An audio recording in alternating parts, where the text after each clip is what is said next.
Hello guys, स्वागत है आपका मेरे YouTube channel study with Aman cool में। आज हम लाए हैं director of education GNCT of Delhi की वर्कशीट नंबर 14 जो कि क्लास 8 के लिए है। सब्जेक्ट आपका सोशल साइंस है जो कि हिस्ट्री के चैप्टर 2 से ही है। डेट आपकी 13 नवंबर 2020। नेम ऑफ द स्टूडेंट और name of the class teacher आप लिख लेंगे। तो हम वही चैप्टर नंबर 2 करेंगे। तो आज आपको पता है आज है छोटी दीपावली, तो आपको छोटी दीपावली की हार्दिक शुभकामनाएं। तो इस अवसर पर आप अपनी जल्दी से वर्कशीट कर लीजिए, और अगर आप मेरे चैनल से कर रहे हैं तो मेरे चैनल को सब्सक्राइब करिए, और आपको अगर वर्कशीट अच्छी लगी तो इस वीडियो को लाइक भी करिएगा। The claim to paramountcy and the doctrine of lapse, तो इनके बारे में हम पढ़ेंगे। The claim to paramountcy and the doctrine of lapse होता क्या है। तो फर्स्ट पढ़ेंगे हम the claim to paramountcy. So, as you know that from the early 19th century, the company pursued an aggressive policy of territorial expansion. Under Governor General Lord Hastings, a new policy of paramountcy was initiated. Now, the company claimed that its authority was paramount and supreme. Hence, its power was greater than the Indian states. In order to protect its interest, it was justified in annexing or threatening to annex any kingdom, Indian kingdom. This view continued to guide later British policies as well. तो इसमें बताया गया कि 19th century के बाद एक नई policy आई, तो वो policy governor general Lord Hastings के अंडर थी। उन्होंने एक पॉलिसी बनाई पैरामाउंटेसी। इसके अंडर जो ईस्ट इंडिया कंपनी थी, जो अंग्रेज थे, उन्हें उनको अधिकार था कि वो सुप्रीम है, यानी वो सबसे सर्वोच्च है, सबसे ऊंचे है। पैरामाउंटेसी यानी सर्वोच्चता, सबसे ऊपर है, पैरामाउंट है, उनकी पावर सबसे ज़्यादा है, इंडियन स्टेट से भी ज़्यादा है। तो यही बताया गया था उसमें। पर जो इनकी पावर थी वो उनका अच्छे से उपाय नहीं कर रहे थे। उसका वो लोगों का सारे जो रियासतें थी, किंगडम्स थे, सारे वो जब्त करना चाहते थे ब्रिटिश पॉलिसी के according. This process however did not unchallenged. For example, when the British tried to annex the small state of Kittur in Karnataka today, Rani Chevannamma took to arms and led an anti-British resistance movement. She was arrested in 1825 and died in prison 1829. पर ये जो process थी वो कुछ लोगों ने मना कर दी। तो ब्रिटिश ने एक एग्जांपल दिया। ब्रिटिश ने एक स्मॉल स्टेट जो कित्तूर था पहले के ज़माने में, पर अभी कर्नाटका है, उसकी जो रानी थी चेन्नम्मा, उन्होंने इस जो ये लागू हुआ था, ये जो पैरामाउंटेसी हुई थी, उसके विरुद्ध लड़ी और ब्रिटिश सरकार को ब्रिटिश रेसिस्टेंट मूवमेंट चलाया, यानी उनके विरुद्ध लड़ी। और फिर वो अरेस्ट हो गई 1824 में और मर गई, जेल में ही मर गई 1819 में। बट रैना पुअर चौकीदार ऑफ संगोली इनकर एक रैना था, एक चौकीदार था, वो संगोली का कित्तौर में ही कैरिड ऑन द रेसिडेंस, पर वो उसने आगे ये विरोध चलाते रहा गया। पर with the popular support disturb many British camps and records, और उसने सारे सपोर्ट्स एंड कैंप से ब्रिटिश के बहुत सारे कैंप और रिकॉर्ड्स तोड़े या डिस्ट्रॉय कर दिए। He was caught and hanged by British in 1830, but वो ब्रिटिश के पकड़ा गया। There were several other cases of resident, और इसी से रिलेटेड बहुत सारे केसेस भी है। In the late 1813 the East Indian company became worried about Russia. तो 1830 में जो ईस्ट इंडिया कंपनी थी वो डर रही थी रशिया से। वो इमेजिन कर रही थी कि Russia might expanded across Asia and the India from the north west. Russia का तो वो पावर थी वो बढ़ती जा रही थी, तो वो डर रही थी कि वो इंडिया पे कब्जा ना कर ले, क्योंकि इंडिया पे तो कब्जा वो कर रहे थे east India company. Driven by this fear, the British now wanted to secure the control over the northwest. They took over Afghanistan in 1842, Sindh in 1843, and Punjab in 1849. इसी डर से जो ब्रिटिश था उसने नॉर्थ वेस्ट की रातें सारे इलाके अपने अंडर कर लिए, जैसे अफगानिस्तान 1842 में, सिंध 1843 में, पंजाब 1839 में। फिर अब है आपका the doctrine of lapse.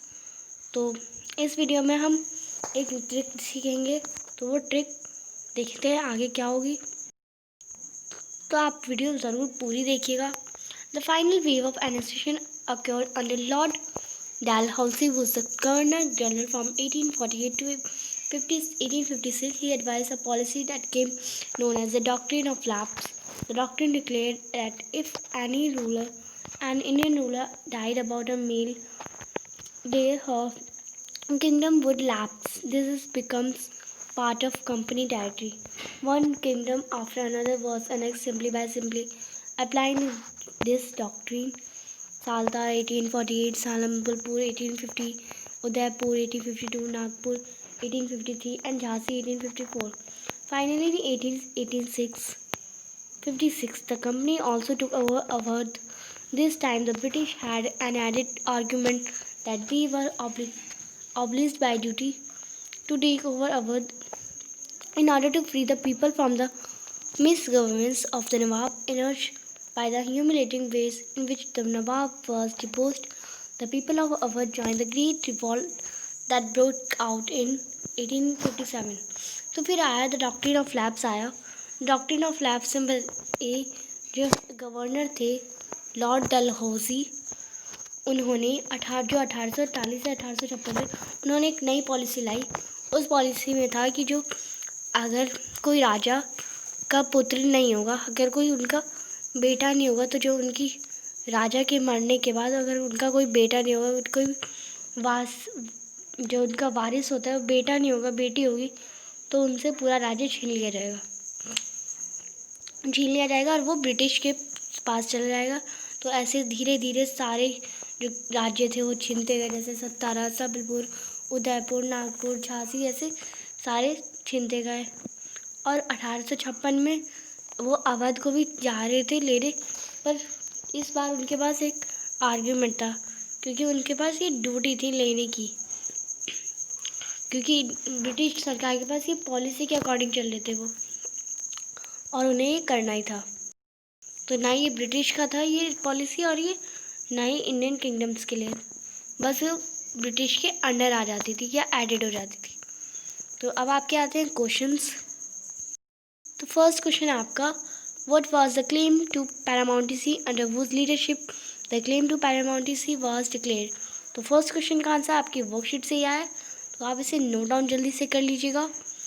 Under governor general Hastings a new policy of paramountcy was initiated. Now the company claimed that its authority was paramount or supreme, hence its power was greater than the Indian states. तो आप यहाँ answer number first कर लेंगे, यहाँ से लेके यहाँ तक जो मैंने हाईलाइट करा आप वो कर लेंगे पूरा। सेकंड क्वेश्चन देखते हैं। सेकंड है what was doctrine of lapse. अब डॉक्ट्रिन ऑफ लैप्स क्या है, why it is was emotional. तो इसके पार्ट 1 है और पार्ट 2 है ये। तो पार्ट 2 पहले पार्ट 1 देखते हैं। What was doctrine of lapse. Doctrine of lapse क्या होता है। The doctrine declared that if an Indian ruler died without a male with their known would lapse becomes part of Indian company territory। तो आप यहाँ से लेके यहाँ तक आंसर नंबर 2 का फर्स्ट पार्ट कर लेंगे। सेकंड पार्ट आप मैंने यहाँ पे आपको लिख रखा है, आप यहाँ से लिख लेंगे second part. It was emotional as it ignored the right of women on their kingdom. Third है आपका, which South Indian state was tried to be conquered under the claim to paramountcy, what happened after it. तो कौन से south Indian state ने इसके under claim to paramountcy के साथ विरोध किया था और इसके बाद क्या हुआ। तो ये आपका आंसर भी वर्कशीट से ही आया है, तो आप यहाँ से लिख लेंगे। British tried to annex the small state of Kittur in Karnataka. Today Rani Chamanna to arms led in British assassination movement.